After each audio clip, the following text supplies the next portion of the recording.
Hi, everybody. Tim Hughes here. I'm the CEO and co-founder from DLA Ignite. We're here with Luan Wise, and we're going to be talking about her new book, Smart Social Media, which is published through Bloomsbury. Luan, tell us about where we can find you. Well, you can find me on social media platforms. That's the topic I write about. So I am on LinkedIn, Facebook, Instagram, X, Twitter, and TikTok. Very easy to find, having a slightly unusual name and bright hair color. So hopefully people can search and follow my account. One of the easiest places is LinkedIn, isn't it? Because Yes. you're very active on that. Yeah.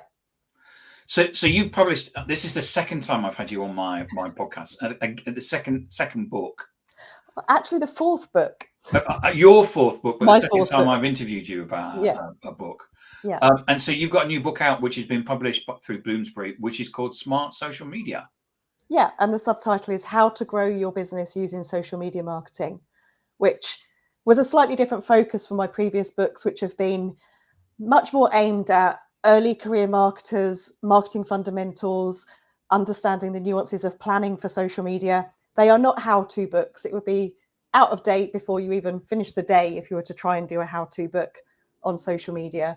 But what I wanted to do with Smart Social Media was to really think about, it could be a business owner or leader that picks up this book and goes, I know we should be using social media, but can do for us or how it can benefit, versus the social media manager that does understand what social media can do for the business, but needs to articulate that in terms of growth and results and examples.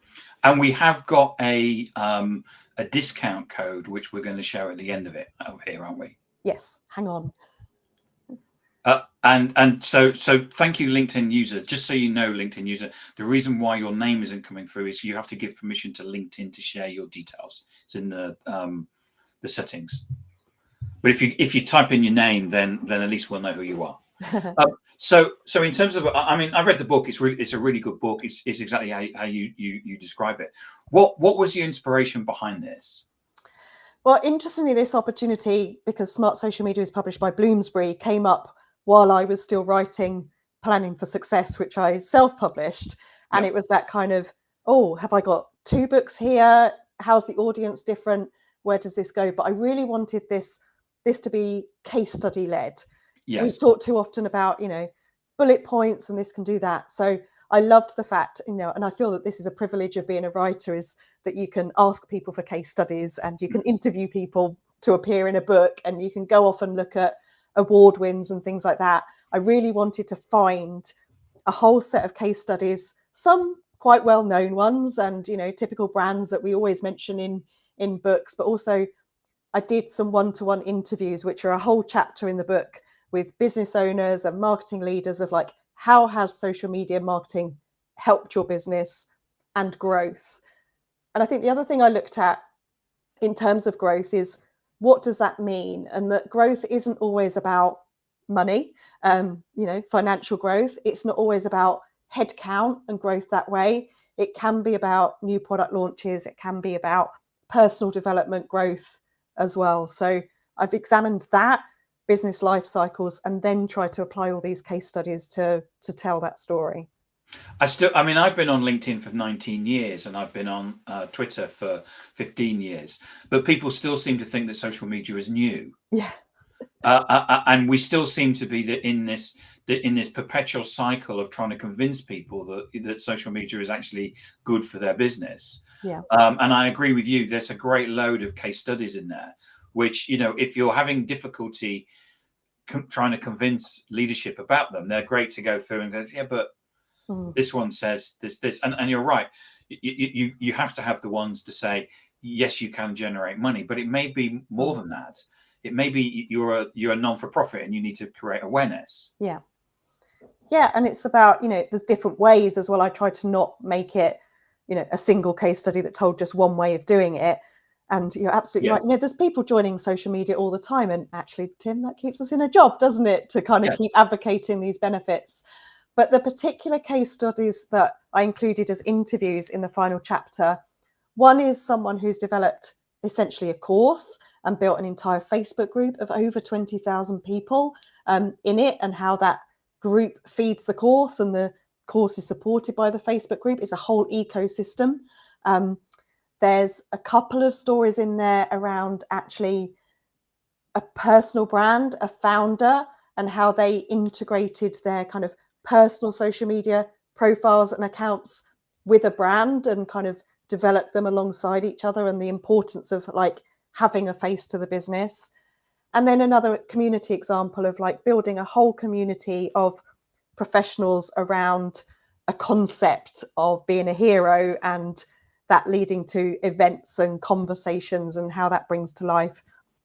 But what I also wanted to do was not talk about, and there is an example that's, you know, something went viral, but actually that these could be long-term growth as well and sustainable. So it wasn't like, here's a social media post, it went viral, I'm, you know, a success overnight.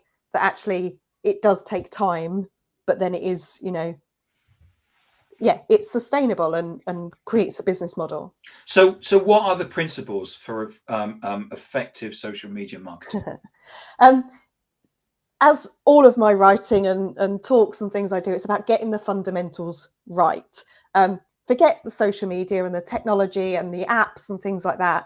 It's going back to the study of who are we trying to sell to and what are we selling and how does what we're selling help them, pains, challenges, and everything like that. And I don't think that that will ever change, and we can't skip those bits as well.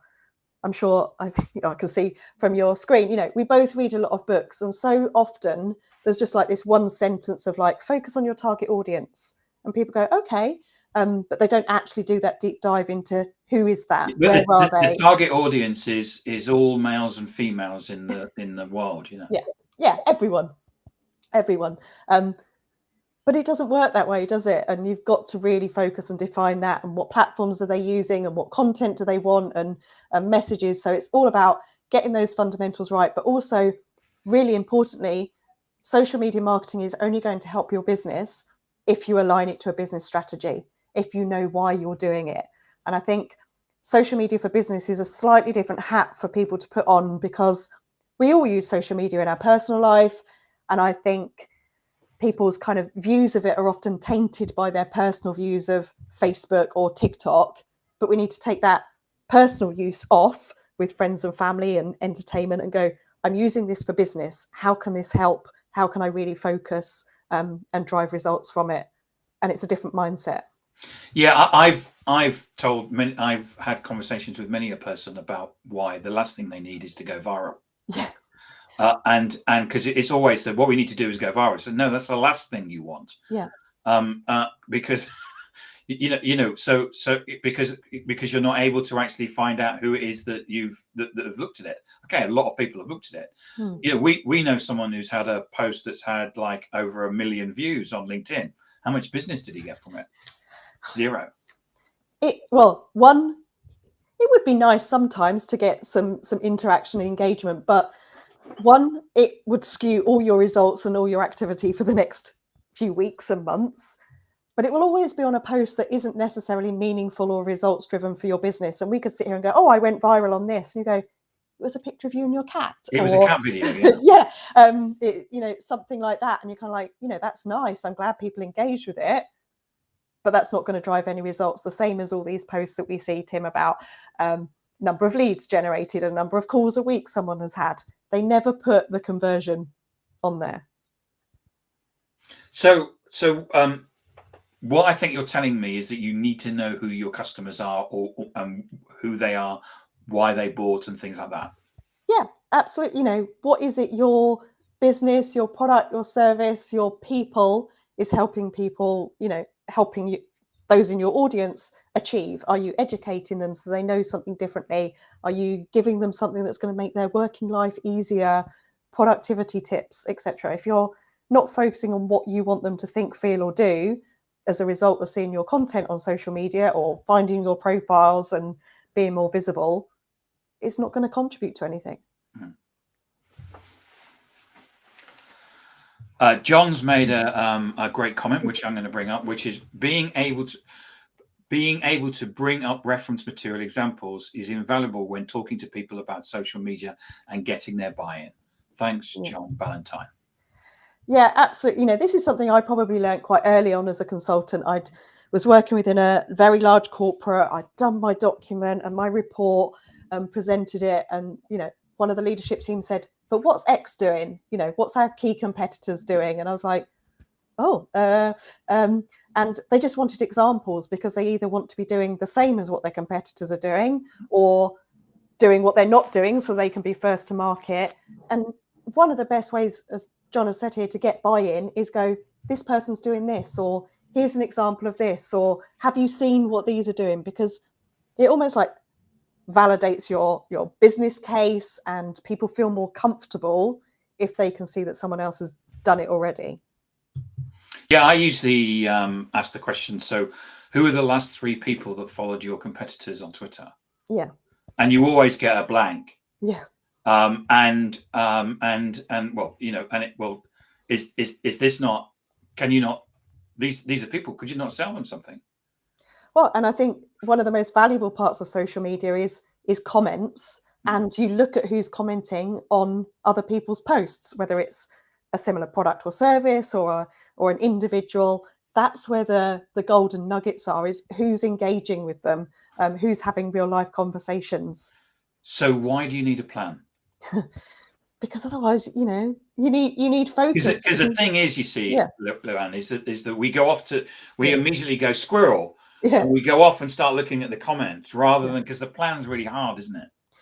It is really hard. I'm a planner at heart. I'm, surrounded by lists and checklists and what I'm doing tomorrow at what time. And I think because we are using social media in this context for business, we're not doing this in isolation.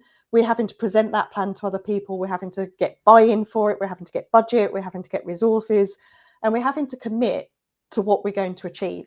And if we're not ready to do that ourselves, we should be aligning those with the business objectives as well, and saying, okay, this is what the business is trying to do. This is how I'm going to help you. And otherwise, you're just going to sit there in the morning staring at LinkedIn going, oh, I know I need to do something, but I'm not really sure what. It's about almost separating the thinking in the planning stages, and then the day-to-day doing and the interaction is almost the easier part. So you talk in the book about the why, the what, and the how of content. So talk to us about content. Content, you've got your social media accounts set up. That's lovely. They're all complete. They're ready to get found, but you've got to fuel them. You've got to stay visible. And that is content, whether that's a text post, whether it's an image, or whether it's a video. And then it's important to get that intersection between what you want to share with people and what they want to know as well. You're not just putting out things that you want. This is, again, what do they need to know? What do they need to learn from you? What do they need to understand? Put out content consistently, whatever that means for you. I always talk about kind of managing your own time and resources rather than letting social media platforms and all those industry reports, dictate what you're doing. It's a way of showing up. It's a way of starting conversations with people, because like an event like this, you're sharing content saying, we're doing this. Then we'll be sharing the recording. Then we'll be having conversations with people that are in the chat. It's how the ecosystem works, but it's really important to focus it on that intersection of what you want to get across and what other people need to know. I think it's the number one. I've been on a number of events with LinkedIn, and it's always the number one question, which is what content, when, and of course, because everyone's trying to go viral. Yeah. We've already said that you don't need to go viral, but it's what's the best time to post? It's like, yeah. Well, now. Yeah. Just do it. Just do something, as long as you've got that audience and what you want people to think, feel, and do in mind. And in terms of content, the other thing is it's video. I mean, what's your view on content? Is it video, or I won't load the question. Yeah. For me, there's no doubt the video is really important right now. That's what saw TikTok's growth. Instagram have copied that in terms of Reels. LinkedIn are now trying to add in a video first feed. Even Twitter, X, are talking about being video first. But I would take a step back and talk and think about, what's the content idea that I need to get across, and what's the best way to do that? Is it a carousel? is it a video? Is it a longer form video? And actually, you can sweat the same idea in many different ways. I do weekly social media updates in an email newsletter. I do them in posts. I then do a short reel on it, and then I do a monthly webinar. So it's not just like one thing and one go at something. It's trying to see what works, and yeah, video is working.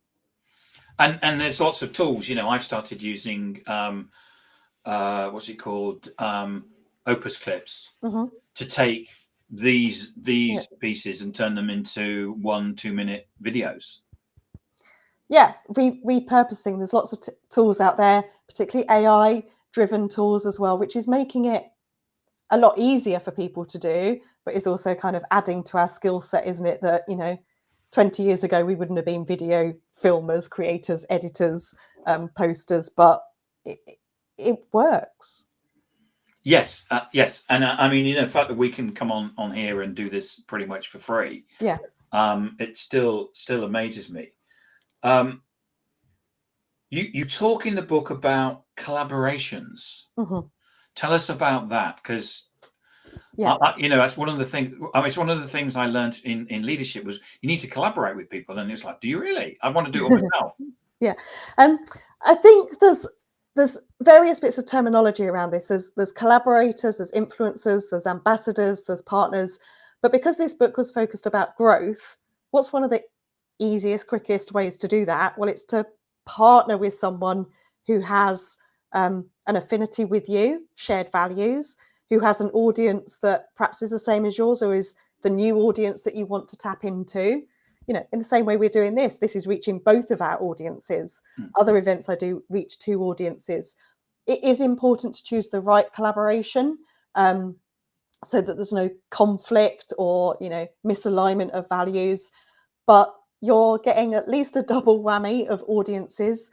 But also I think there's that credibility piece of like, this is who I play with, this is who I associate myself with and partner with, and shows that kind of sphere of influence as well. And of course, you know, tactically, the social media platforms have some wonderful features for collabs, really easy to do on Instagram. One of you uploads a reel and then tags the other one in, and they accept it, and it goes out to both at once.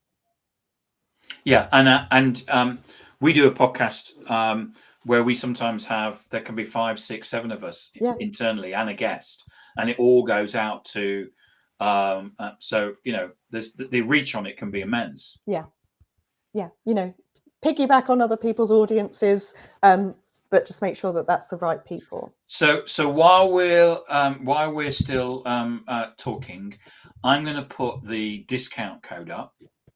We've got 2 minutes left, and I'm going to leave that up for 2 minutes. Talk to us about the power of community.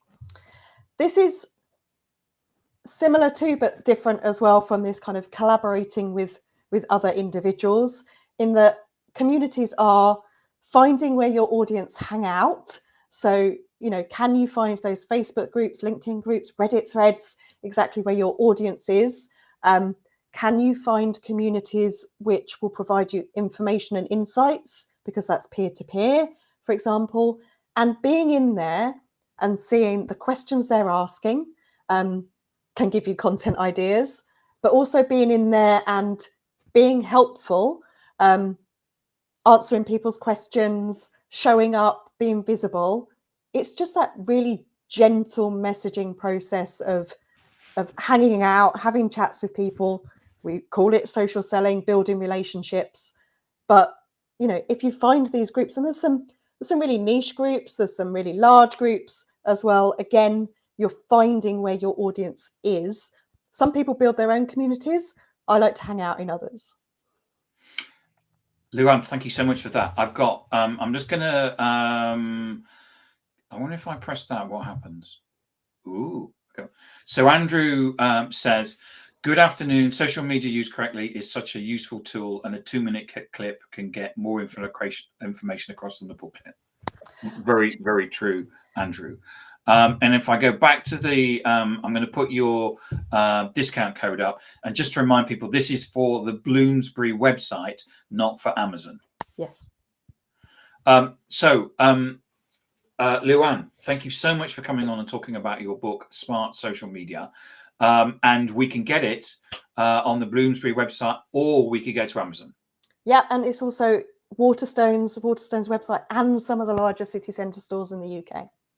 It's great when your friends tell you your book's on the shelf. Your book's on the shelf. Yeah, I wasn't aware it was going in store until a friend at the weekend was in Trafalgar Square and sent me a photo. So yeah, that's quite as an author, moment. it's a really exciting thing. It's fantastic. Yeah. So where can people find you?